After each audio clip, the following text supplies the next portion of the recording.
the Chancellor is definitely here being taken care of by the students today.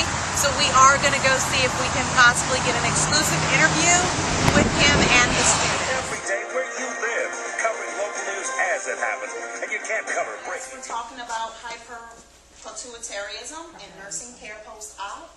We're going to do our vital signs, neural status, level of consciousness. Hi, Stephanie Nienaber, back with you from NCC News Channel 23 here in the nursing department. I am with Corey Ferreira. She is the student nursing director, and we were hoping to get some more information about the Chancellor. We hear that he is here in your lab and the students are taking care of him. Yes, Dr. Warner is here in our lab. Our students are taking great care of him. He's only been here a day and a half, so we hope to see that he gets better. Is there any possible way that we could maybe get an exclusive interview with him and or some of the students that are taking care of him? Absolutely. I can go arrange that. I have to go ask Dr. Warner, of course, and our nurses, you know, HIPAA and everything. We don't want to intrude on them. So let me go up there and see, and I'll come back and let you know. Thank you so much. Hopefully we'll be able to get that exclusive interview with Dr. Warner and those students. Be back in 5. Hi, Stephanie Nienaber, back with you live. Hey, I know you. You're the Channel 23 news lady. Yes, sir. How are you? Dr. Warner, correct? Yes, ma'am. I hear that you had a total knee replacement about a day and a half ago. That's correct. Okay, and we were hoping maybe to speak with you and some of your nurses to see what they've been doing for you. Would that be okay? That would be fine. All right. Hopefully we can get an exclusive interview with some of the nurses that have been taking care of him. In fact, I see some over there. Excuse me, can you come over here and speak with us? Hi, my name is Akina Brown. I'm Dr. Warner's nurse. Nice to meet you. My name's Ariel. I'm also one of his nurses. Nice to meet you too. So can you tell me something about what you've been doing for Dr. Warner? So the first thing we do every morning is to assess and see if Dr. Warner is alert and oriented. Listen to his heart and his lung sounds and his bowel sounds, and then we check on his pain level. While Ari listens to the lung sounds, she's going to use the diaphragm of her stethoscope to hear the lung sounds more clear. While she's listening, she wants to make sure that she doesn't hear any wheezes, crackles, or adventitious lung sounds. Hopefully she's going to hear clear, loud breath sounds. She wants to make sure that the patient is not at risk for pneumonia, which is a complication after surgery. Also, after surgery, we can help the patient use something called an incentive spirometer, and it's going to help the patient cough and deep breathe. So if they do have any secretions that are stuck or pooled, this will help them cough up those secretions to prevent them from being at risk for pneumonia. Now Akina's going to listen to his bowel sounds. It's important for Akina to listen to bowel sounds because patients are at risk for paralytic ileus. This is a condition where the bowels fall asleep after surgery due to the anesthesia. To prevent this, we get the patient up and moving.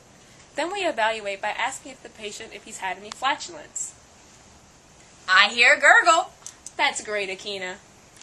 If Akina hadn't heard any bowel sounds, she'd go back and listen to each quadrant for 3 to 5 minutes.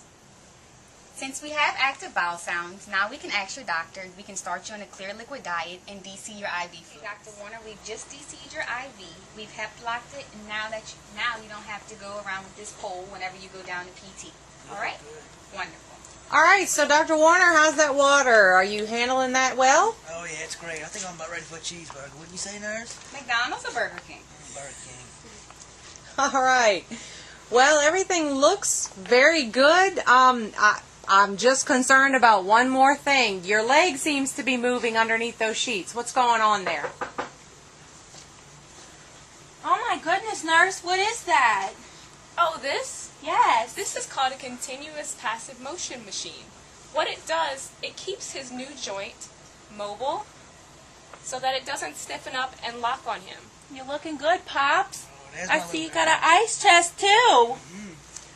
Yes, and the ice chest is actually a polar ice machine. The ice is going to help to reduce any type of swelling that he has around his incision. And right now, we're going to actually take it off, and we're going to change his dressing. Okay. So I guess you had to stop the machine, huh? Yes, ma'am. And you know how to work that control? Yes, ma'am. They showed you all of that? Mm-hmm. Wow. These wonderful All right. nurses. Oh, Let's Pops, slide you're this under looking Dr. good. Warner. All right, Dr. Warner. Me and Ariel, and I think your daughter. Okay, it's going to help us remove this machine so you can get prepped and ready for PT. And we're also going to change your dressing and check for some swelling. Is that okay? That's fine. All right, great. All right, you can stand right here. We're going to support the leg underneath the knee and calf, and we'll slide the machine out. 1, 2, 3.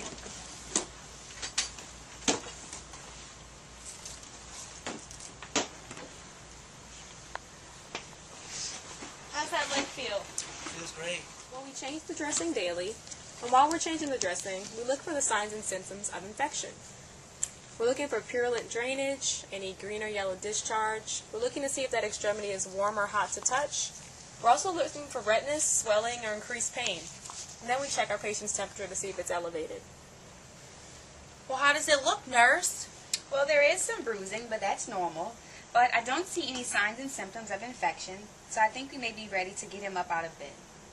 Well, Dr. Warner, it looks like they're taking great care of you. They've changed your dressing, and I overheard Akina saying something about you getting out of bed. Can you tell me why that's The important? reason why we get patients out of bed after having surgery is to prevent DVTs. Well, what is a DVT? A DVT, called deep vein thrombosis, is a clot that is going to form in the lower extremities. The ways that we can prevent DVTs is by SCDs, Ted hose stockings, which are compression stockings that keep circulation in the leg, and then we also can do the Holman sign, which checks for a DVT.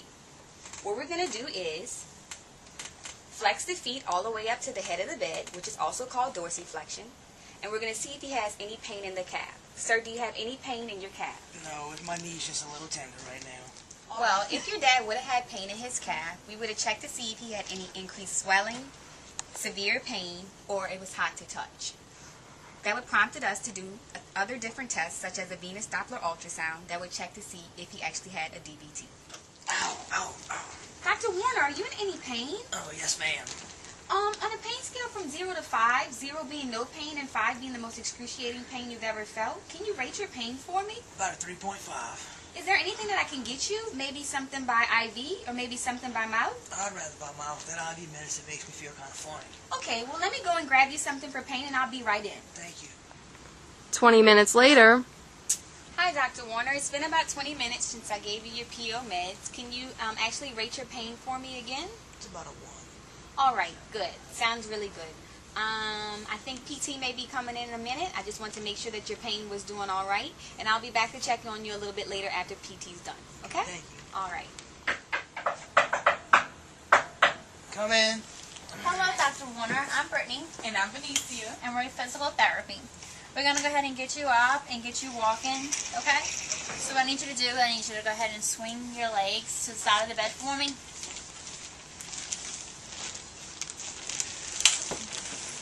And what I need you to do is I need you to dangle on the side of the bed for a few minutes to prevent any dizziness or lightheaded. How are you feeling? Oh, it's a little dizzy. Okay, we'll go ahead and sit there for just a minute for me, okay? All right. Feeling good? Okay. Alright. What I need you to do with your unaffected leg, put pressure on the floor and use your upper body and pull yourself up. I feel so good All to right. stand up. What we're going to do is going to take a few steps, put a little pressure on the leg for me. Crescent City Classic, here I come.